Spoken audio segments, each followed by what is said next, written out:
Welcome to another chapter of the Crown podcast.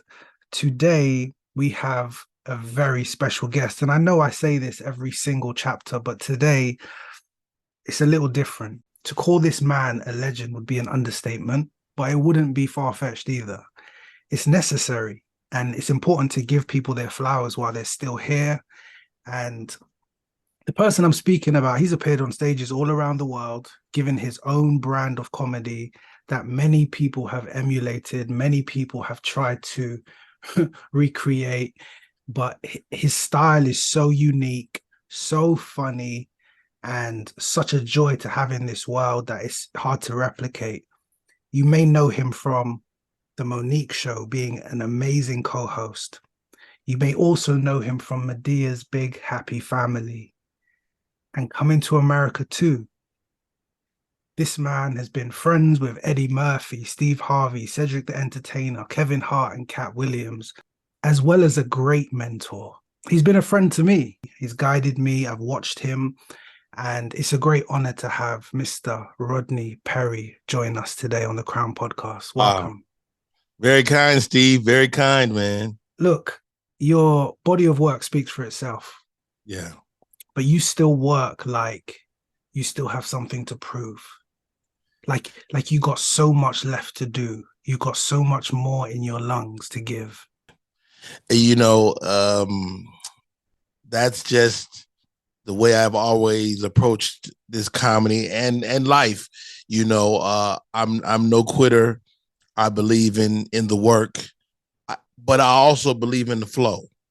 You know, and flowing effortlessly. You know, one year I took an inventory of my career and I was like, I'm working too hard. I have to figure out a way to flow more effortlessly. And so that's been a thing, man. But it's an honor and a privilege to talk to you, bro, because, you know, I think sometimes we forget about our brothers over in the UK.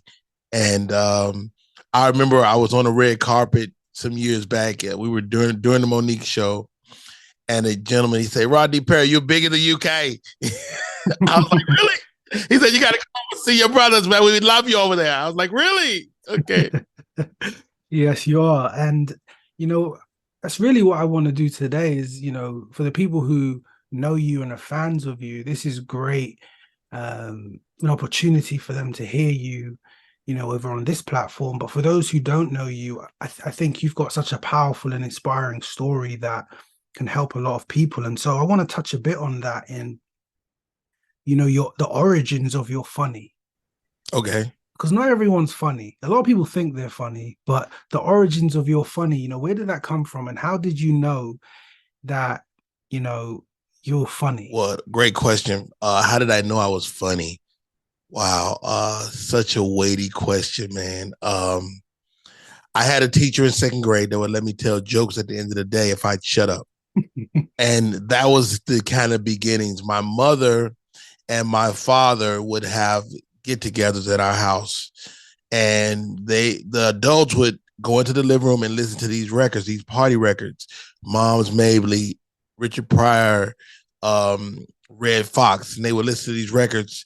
The adults would, gather and listen to these records, and it was amazing to me that whoever that was on that record could captivate all these adults. So I would lay on my floor and I would listen, and I would giggle and I would laugh, and that was the emphasis. And, but at the same time, I'm from Chicago, Illinois. Everybody's funny. Like, your grandmother is funny, your uncle is funny, your mom is funny, your dad. Everybody in Chicago is something in the water. They might not be comedians, but they're funny human beings. So that's my city. Okay, and so as you journeyed on, at what point did you know you wanted to be a comedian? Oh, I remember the day it happened. So I would go over to my cousin's house on the weekends, and we would bowl on Saturday morning, and I would spend the night Saturday evening. And so Saturday night, I'm at my cousin's house. Great day of bowling, great day of hanging out, and we were watching Saturday Night Live, and I saw Eddie Murphy.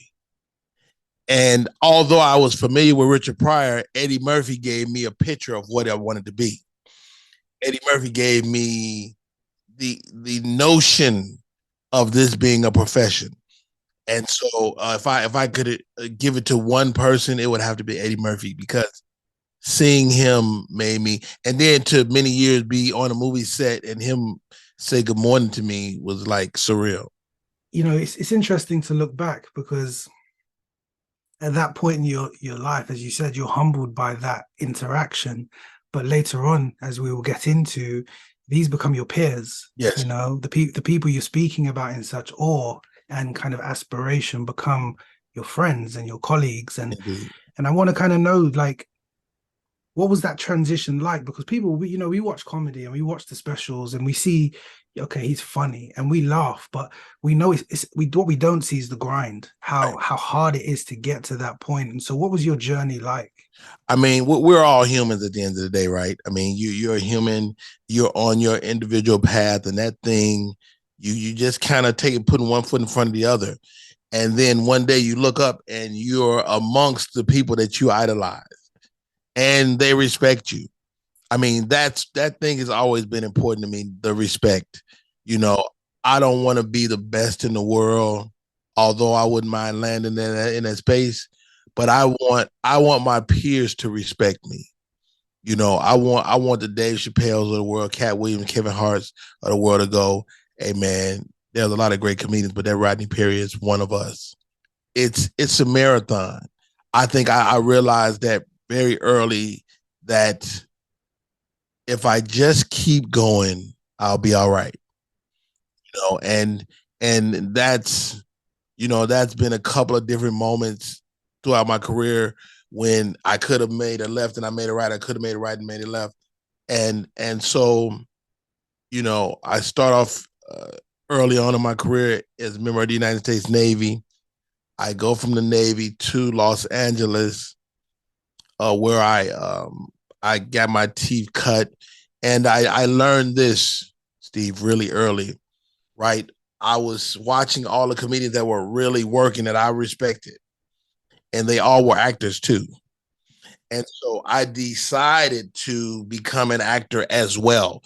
I'm a stand-up comic first, but the acting has sustained me and kept me relevant over a 30-year career.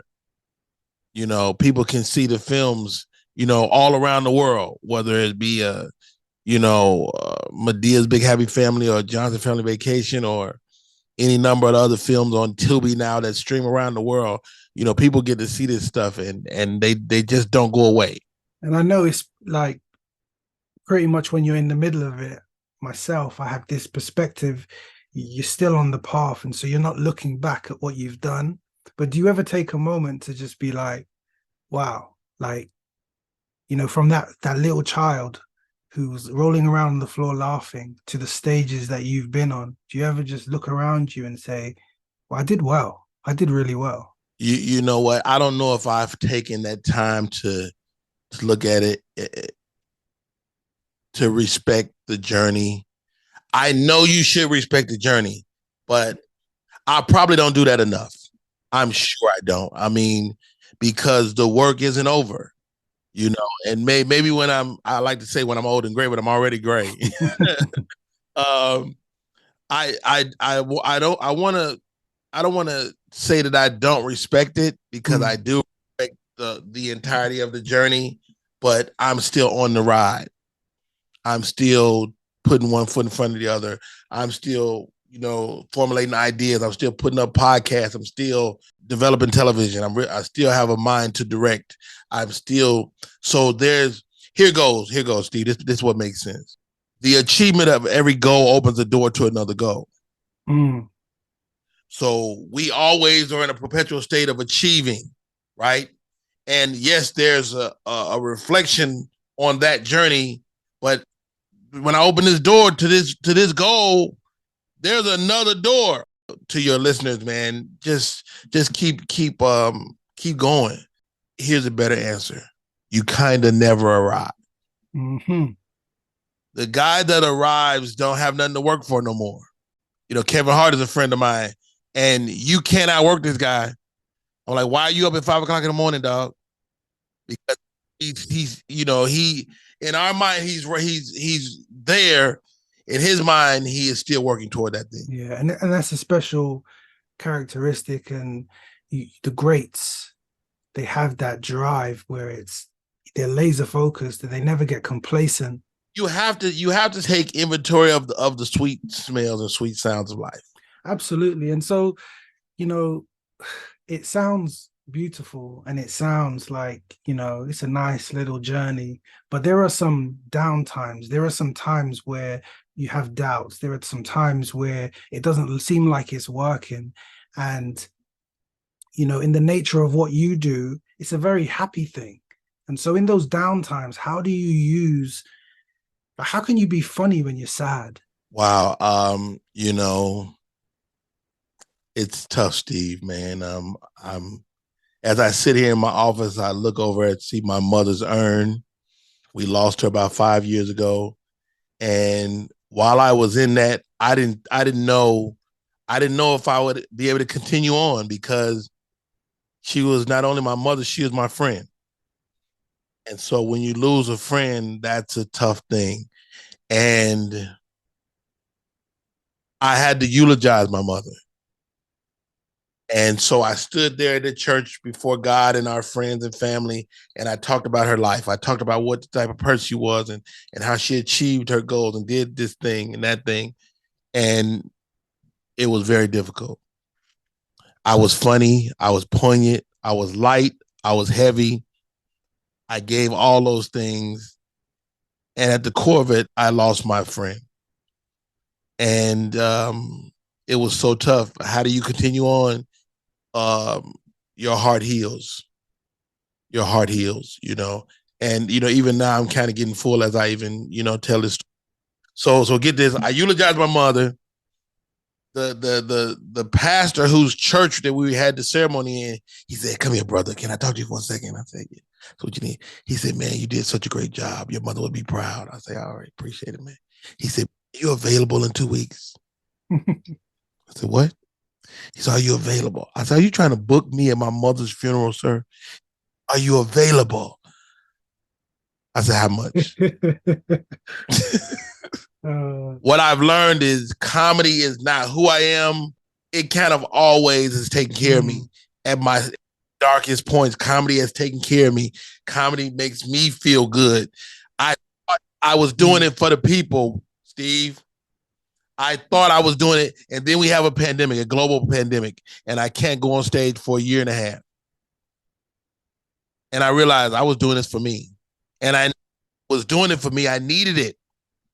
But my whole perspective has changed since the pandemic. And I go on stage for me and for me alone now. And I guess that there's something must be, I experience it in my own work in terms of like when you're helping somebody, it makes you feel good. It makes you feel significant, like you're contributing in some way. And so when you're in that stage and you've got a huge audience in front of you and they're laughing, how does that make you feel? Ain't nothing like it, man. And hey, here's the tough part: when you're maybe top 5 funniest people on the globe and you're in the front of 8 people. That's when you take inventory. Or you like, am I doing it right? When the social media guy is sold out for months at a time, and you, the vet, the legend, can barely get 100 people in the room sometimes. It's very sobering, man, and it brings you to a reality point. But again, you have to keep working. You got to keep developing, keep creating, and if you continue to be you and be dope, people will look. Okay, so I want to talk a bit about the laughter itself. You said it's nothing like it. It's more than just a joke and a response. Like you're touching your audience in a place where laughing is such a powerful force. And when you have you have an auditorium of, people laughing in unison, right? There's an energy behind that. And yes, you don't know who these people are. Some of them may be going through it. They may, have lost their job, or maybe they, have lost a child, or maybe they're depressed, or they have mental health difficulties. But for whatever reason, they've ended up at your event, your show, and they've come for some type of healing. reciprocal healing, because as you said, for you, you feel it too.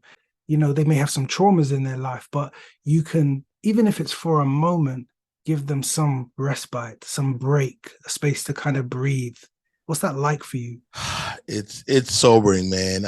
I remember I was touring many years ago with Cedric the Entertainer, and the way our show was set up, Cedric would host it, and he was showcasing us. And so I find myself in the lobby because I went up on the first half of the show, and a lady walks up to me. She's like, "Your name is Rodney Perry?" I said, "Yes, ma'am." She said, "I haven't laughed in 5 years. I lost my son 5 years ago, and tonight, sir, you made me laugh." And that was like, that's the reason why. And a lot of us don't take ourselves that serious. Comedians, of course, we're all silly and funny, but somebody somewhere needs you. And I try never to be the reason that a person is not having a good night. Like I'm gonna deal with you in such a way where you don't have to destroy a person to gain control of the room. Some of my peers and and contemporaries will, destroy a person, and I've been of the mind that, at the end of the day, people paid their hard-earned money to see you, and you shouldn't be the reason that they have a bad night. And then, on the other side of it is the comedian. You're standing on that platform and maybe you're on the way up. Yes. And, it's pressure. It's man, are they going to find this funny? Am I going to get booed? But it's also the same tool that you're using for your own coping mechanism to heal or to process things and get things off your chest. And so how hard is that balance between trying to perform, but also trying to get something out of it yourself? Wow. You kind of do it without thinking about it. It's like walking. Walking is hard, but you just do it. We do any number of mechanical things physically every day without thinking about it. You're talking to a man that at one point in his life was unable to walk. So I know the ease of walking, and then I understand the difficulty of walking itself as a thing. Your mind and body demands of you just to walk, right? And so comedy becomes a thing that's second nature, but that doesn't mean you're immune to fear. The great leveler of the playing field is fear. So as a comedian, we're always kind of living in our own minds, right? When I'm afraid, the first thing that goes away is my wit, my ability to create on the fly. So then I got to rely on my material, my prepared material, because my material is going to stand in the face of everything, fear and everything, because I've already prepared it. 1 + 1 = 2. If I just do the joke, it'll be fine. But when I start relying on my natural wit and being funny in the moment, your wit is seat in the back, and the smoke clears before he come back out. So I tell our like young comics when I'm kind of working with them and stuff, I'm like, you can't rely on your ability to be funny once fear kicks in. Fear can happen to everybody. Dave Chappelle talked about moments of fear. Chris Rock talked about having moments of fear. We all go through it. And for me, it's usually when I'm in uncharted waters, like when I'm in a place I've never been before. I find myself dealing with it. I just worked with my friend Monique this past weekend, and when I work with her, I want to do well because she's my friend. I don't want her to look at me like my boy falling off. I don't want that. So I have a little anxiety based on that. I did a show called Wild and Out, and I'm an improv genius, but I was totally petrified to do the show. It's young people, and I'm an old man, and you don't want to bomb in front of young people. They laugh at you, point fingers. So yeah, it's a lot. And so we can continue on that. So you've had a very long career, and so throughout that time, it's not just been comedy. Like you said, it's been acting and, hosting and a whole range of different things. But the thing that I see is the connection. So you just spoken about some of your peers and your friends, the Eddie Murphy, Katt Williams, Kevin Hart, Steve Harvey, Cedric the Entertainer. But then you also are very conscious and aware of the new generation of comics that are, on Wild 'N Out. And can you touch a bit on how comedy brings people together? And despite your age, race, gender, it's kind of an equalizer. It's comedy is the great unifier. If you look out on any given night, you're looking at an audience that's socially diverse. You from different walks of life, different socioeconomic backgrounds. Money is different, poor, rich, and you as a comic have to strike the common thread. Like, what's going to make everybody laugh? What are some of those common threads? Marriage, family, sons, daughters, children, sex, relationship. You strike those common threads and you're going to hit 90% of the room without even trying hard. And so, but at the same time, you got to stay personal, right? You have to, I want to peek into your life as an audience member. And once you understand that, you can kind of duplicate it and do it for a lifetime, for a career. And for me, I'm always looking to say the thing that's kind of off the beating path, but at the same time, probably the most common thing that you ever heard, so it's a delicate balance. Within the last few chapters on the Crown podcast, we've been speaking a lot about mental health. And one of the themes that keep coming up is you not being alone. When people are going through it, you feel like you're the only one going through it. And sometimes you reach out for help and it's not there. And one of the, themes that are coming up is support groups. And I want to know for you, you're being in the public eye, a lot of pressures in that space to show up and do these meetings and appointments and events. Like, who are some of the core people in your life that help keep you grounded, help you to remember your greatness, to edify your funny? Who are these people? What a great question, Steve, man. One of those people is my wife, Angela Perry, 27 years married. She's never wrong. And I'm not saying that because she might see this. She's literally never wrong. Like, when she tells me, now, do I always take her advice? No, because she has zero nuance. Like, if my wife say don't mess with a person, she's like, she don't understand that you still got to work with them.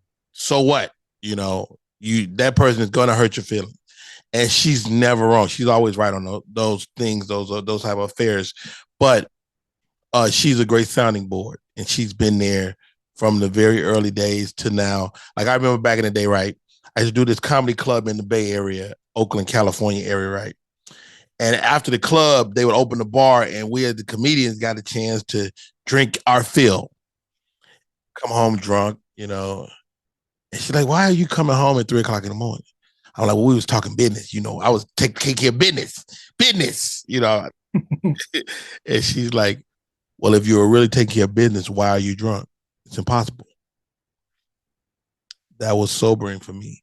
And you'll rarely see me have alcohol while I'm working. Rarely. Maybe a beer, but you real rarely see me, because of that moment and her so real deal, careful, the idea that she cared about me. That was dope. Bone Hampton, my good friend Bone Hampton, fabulous comedian. He's my sounding board, and he and I spent countless hours in my basement trying to figure it out. Harry Ratchford, who works for Kevin Hart now, my best friend in the world.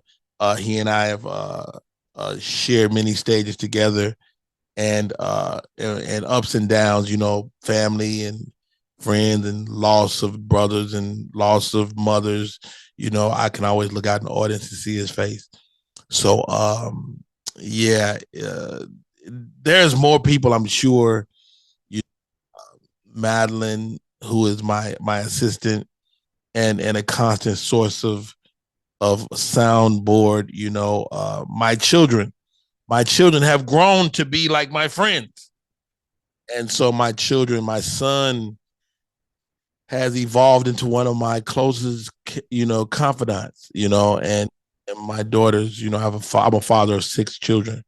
So, yeah, man. So yeah, it's so many good folks, and then it's the people you never heard of. Of course, there's Cedric the Entertainer, Steve Harvey, those guys, but there's also your peers like a man named Tony Royster, who when a young comedian was on stage, Rodney Perry, he said, "Hey man, what you doing on stage with all that stuff in your pocket? Like, why you got all that stuff in your pocket? You got your keys, your wallet, and his idea was that was distracting. Don't give them a reason to think of anything but what you're saying. So to this day, I'm never on stage with anything in my pocket because of that idea. Yeah. That's powerful. That's powerful. And then on the other side, the reason why I asked that question is because not everybody's a comedian. Not everybody's an entertainer or an actor. I know a lot of my audience, they work really like blue collar type jobs. They work hard, and they don't really have space to laugh about a lot.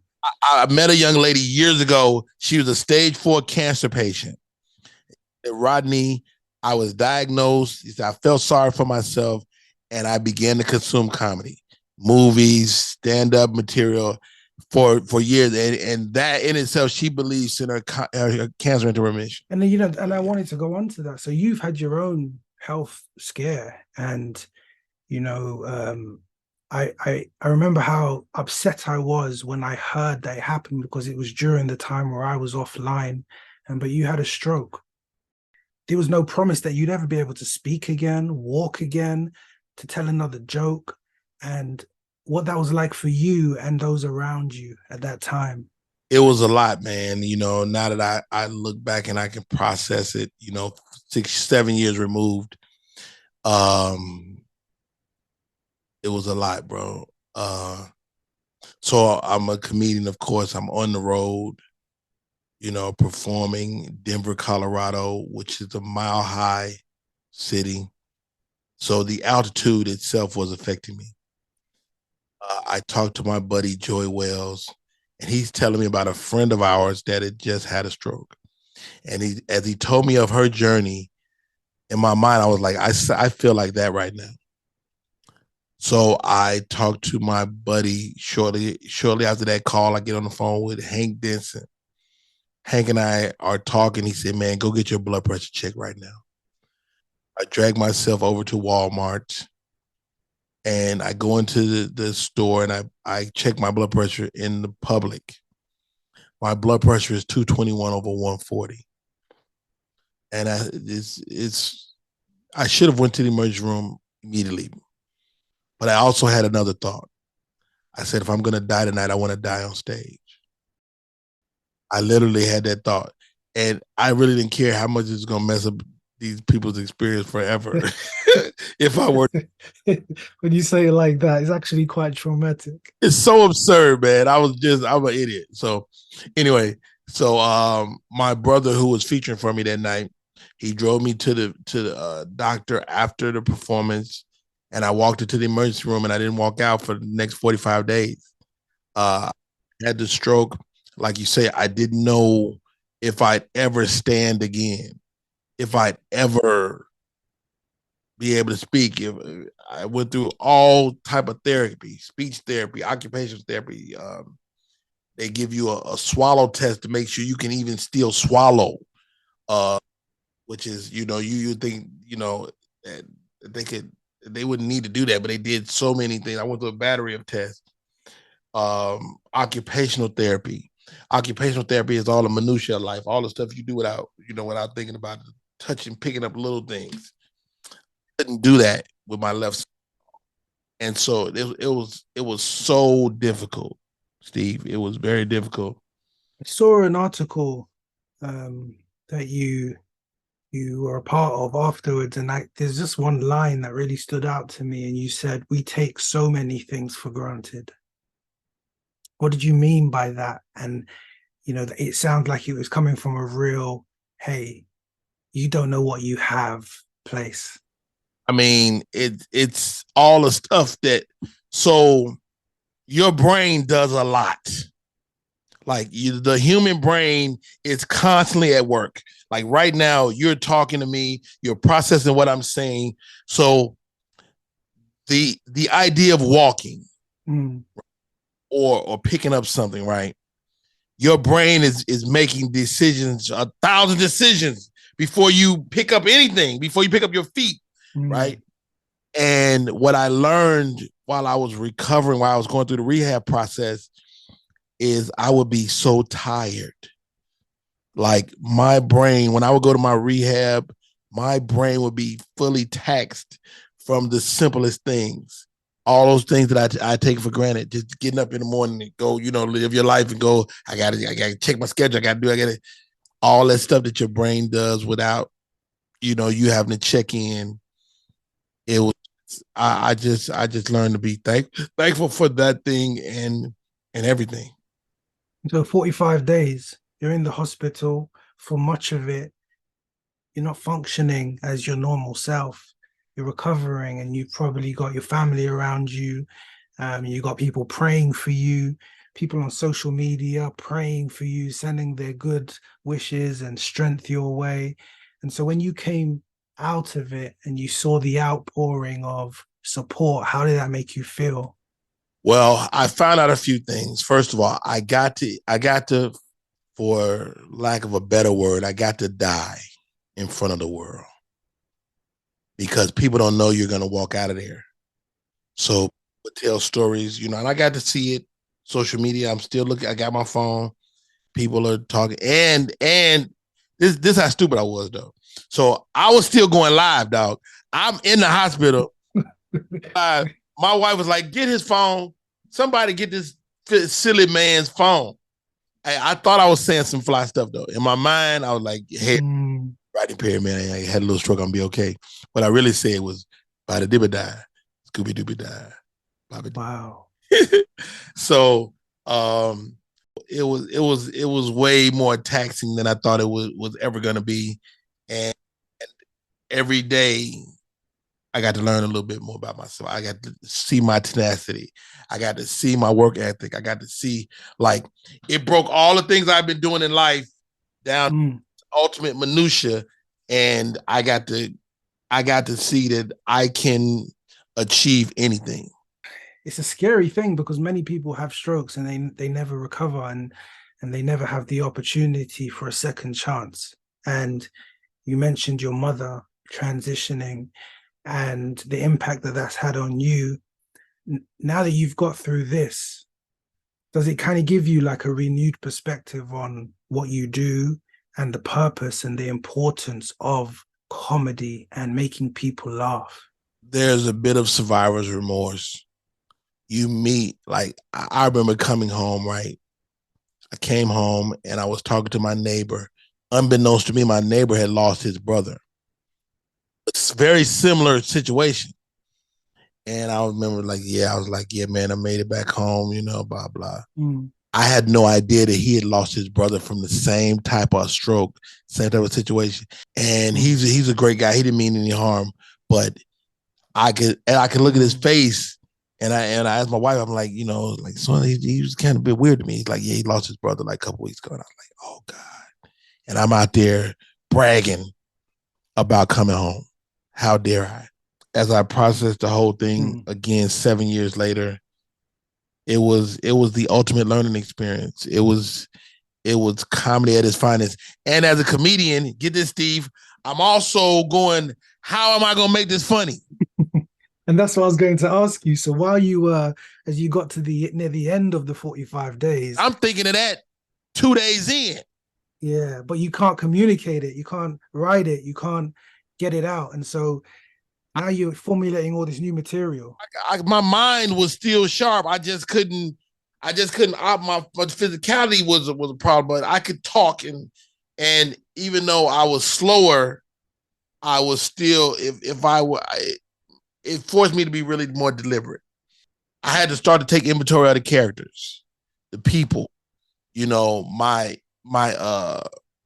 male nurse that came in and he was from Africa, and he was like, Mr. Patty, please go to sleep, brother. Go to sleep. Every day. He come in, he's like, you're not supposed to be up, just go and lay down. And I had that great guy. I had my CNA who wiped me, who wiped my butt. I could not wipe my own butt, and she did it with a sense of dignity that also may help me keep my dignity. At the same time, she was thorough. Like right now, my butt is nowhere as clean as she had it. So I began to take, as I'm processing how I'm going to make it funny, I just began to take inventory of the characters, my physical therapist, my speech therapist, and for each one of them, there was a moment that I talk about in my show now. And that's beautiful. It's like, being able to extract something beautiful out of such a turbulent time. And that's really the theme of the conversation today about, the healing power of laughter in challenging times. And so I wonder, did you watch any comedy while you were in there? And if you did, what impact did that have on you? I don't remember watching a lot of comedy, but I would get the joke of the day from one of my good buddies, Mr. Michael Collier. He called me every day. I would pick up the phone. He's like, all right, here we go. And he would rattle off a joke and then he would hang up. And that was it. Do you feel that, that daily joke, that it helped you in your healing process? I mean, just to laugh, to laugh. Yeah, I'm sure it did. Because at a time, where, like you said, there's a lot of uncertainty. I'm sure you got family around you, and I know they're being strong for you, but it's sad for them to see you this way. And, sure. So there's tears, there's emotion, there's worry, there's fear, anxiety. And so to be able to have laughter in the middle of all of that, it's just beautiful. Yeah, it's the sunny spot in the midst of chaos. My brother, who he and I were a bit of estranged at that point in our life, and he was there for me every single day. My brother Ryan. Amen. That's beautiful. He was there, and he was not only there. He was like, "Yo, let's go, champ." He said, "You gonna be all right, boy. You looking good, man. You doing good. Yesterday, you better. You were better today than you were yesterday." And then he would have those moments with me, and so you just don't know who's gonna be there to stand in the gap for you. And he was there for me, and I'll never forget it. Hey, I just want to touch on one more thing in the comedy space, which is, when you're on that platform, you're a storyteller. And although there's a lot to laugh about, and, you have people in tears, hysterical, crying, and just having a great time. It's a show, it's an event for them. You're telling stories in a funny way, but you're relatable. And so I spoke earlier about the mental health side, and one of the biggest part is support groups, and feeling though you're not the only person who's going through it, just by maybe speaking to someone else and seeing, oh, you feel that too. You feel that too. And so when you're telling these stories, you're connecting with people who can understand and relate to your story. And so when you get back on that platform and you speak about your experience with the stroke and your recovery, and you do it in a funny way, it kind of makes it palatable for someone else who is going through a similar thing, and maybe they're worried. And so I just want to kind of see that storytelling part. Do you feel the connection between you and your fans and the audiences and the people who watch your movies? Like, do you get a sense of that? Hey, I'm speaking their truth. I mean, the beautiful thing about doing stand-up comedy is you do have access to the audience. Like when you're in a movie, there's a delayed response. If they like it, they like it. They don't, they don't. But when you're on stage and it's live, and you walk off the stage, thank you, good night, and people have access to you. They take a picture, they buy some merch. They say, hey, man, my dad just had a stroke, man. Thank you. He went through what you went through. Hey, bro, my sister just had a stroke. Rodney, man, thank you for telling that story. Every time I'm about to stop telling the story, somebody gives me one of those, dog. So I'm like, if I have to keep telling the story to keep getting those responses, I will. When I spoke to God as I laid in the hospital bed, I said, God, what am I to learn from this moment in my life? the first thing before I said that, I said, "Why me?" God said, "Why not you? Why not you be the one to tell the story?" And so it becomes a responsibility. So um, the fact that it's funny is just who I am, and it's passing through my filter, but it's really just like you say, telling the story of what happened, and getting to recount that. And how about this? You don't want to be the one to have another stroke either, because you have a second stroke, people start looking into this side, people stop taking calls. You know what I mean? And so, can I ask you? So, I'm sure when you go through an experience like that, the recovery and the healing, it takes time. But then there's the rehabilitation, and in trying to change certain things in your life to cultivate a healthier lifestyle that can reduce the chance of it happening again. What kind of things have you done, or what's changed outside of work for you since that moment? Here's what happens. And anybody that's been through any traumatic health illness can speak to this. At the outset, the very next day that you're okay, you're afraid. You're so scared. You're eating right. You're doing everything. I'm not drinking no more. I'm not smoking no more. I'm about to live a healthy life. And then about 10 weeks later, somebody say, "You want chicken wing?" You're like, "Okay, let me take one wing."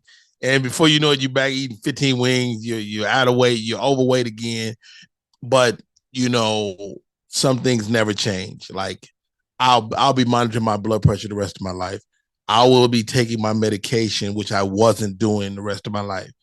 I'll be exercising, every the rest of my life. And those things in itself are what I do. I still have an occasional cigar. I try to live a life of moderation. Mm. I believe moderation is key to life. I still like a good slice of pizza. I still like a great cigar. I still like, some cognac or some whiskey, a pint of ale, but moderation is the key to life. And that speaks to balance. And as you said, it's so nuanced, and it's not one way or the other, but it's important for you to enjoy the fact that you made it, and still take the lessons, don't take them for granted, and you want to be appreciative, but you don't want to live in fear for the rest of your life. And so I think the balance is a key part of that. And speaking of balance, I said, that was the comedy part, and we spoke about the movies and your health. More recently, I really admire this, because a lot of times people get to your position in life and they're like, "I made it," but you've got this desire to reach back and help the next generation. And so the key word you use is make an impact. And so tell us a bit about the colleges, the universities, and this passion you have for speaking to the youth and people in the next generation. Well, your first day as an old person is the day you don't understand the young people. My desire to deal with the youth comedically and in our everyday life is a little selfish. To me, it's to found the youth. If you can go and find a way to communicate with young people, that in itself will keep you young. So I really enjoy. And how about this? I remember just wanting to know. Anthony Brown, very funny comedian, he told me years ago, he say, young people, they want a little time and as much information as you can give them.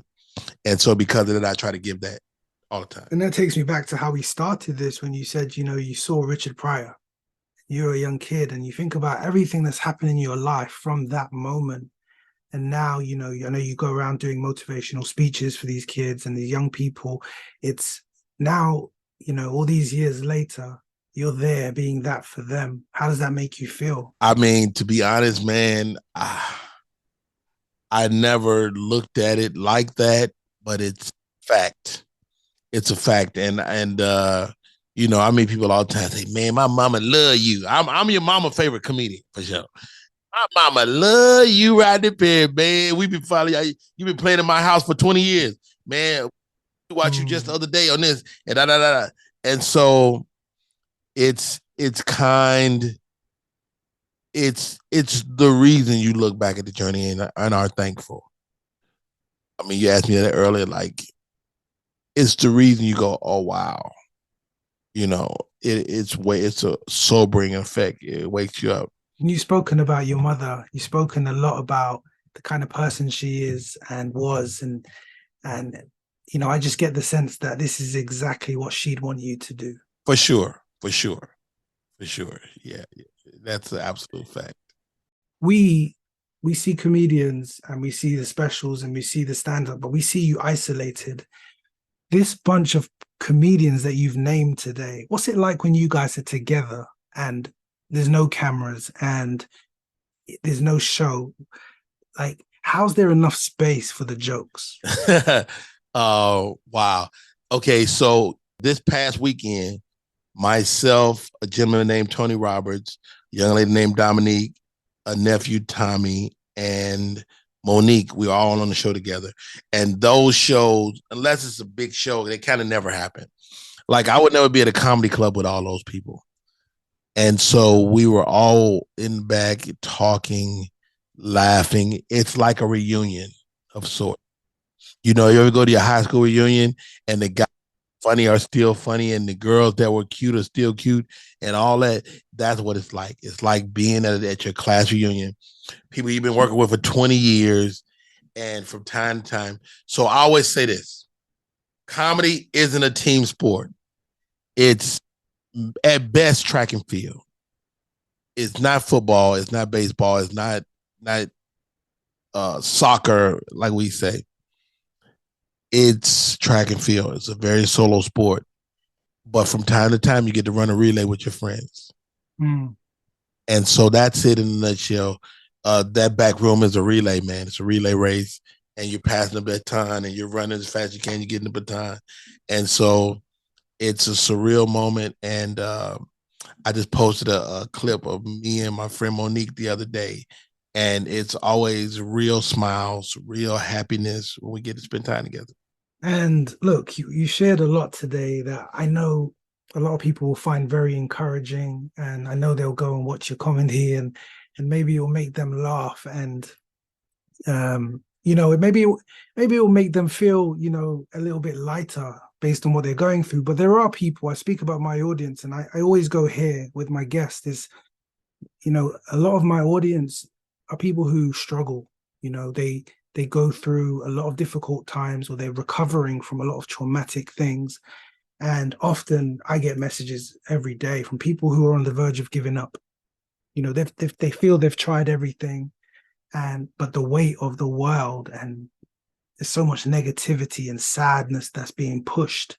As much as you push out so many positive and happy vibes, on the other side, there's an adversary that's giving the opposite, and life can be tough. And so if that person's listening today, and they're in that place, that heavy space, could you conclude today's chapter by just telling us what you would say to that person?